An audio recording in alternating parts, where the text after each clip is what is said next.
देहरे येथील महिला भाजी विक्रेतीला लुटणारे 2 आरोपी स्थानिक गुन्हे शाखेकडून जेरबंद। नमस्कार, आपण पाहत आहात महाराष्ट्र जनता न्यूज।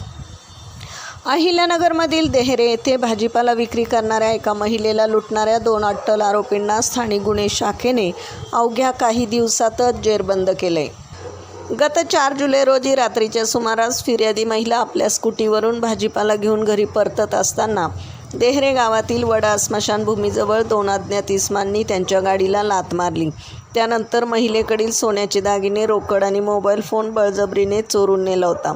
या प्रकरणी MIDC पोलीस ठाण्यात गुन्हा दाखल करण्यात आला होता।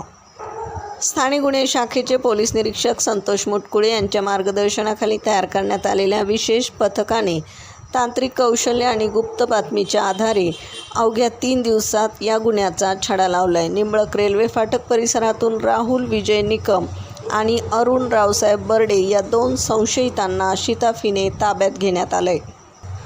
पोलिसी खाक्या दाखवताच आरोपींनी गुन्ह्याची कबुली दिली असून त्यांच्याकडून गुन्ह्यात वापरलेली मोटारसायकल आणि चोरीचा मोबाईल असा एकूण 40,000 रुपयांचा मुद्देमाल हस्तगत करण्यात आलाय।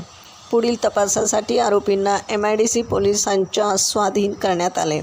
सदरची धडक कारवाई पोलीस अधीक्षक मुमक्का सुदर्शन यांच्या मार्गदर्शनाखाली स्थानिक गुन्हे शाखेच्या पथकाने केली आहे। प्रतिनिधीसह महाराष्ट्र जनता न्यूज, अहिल्यानगर।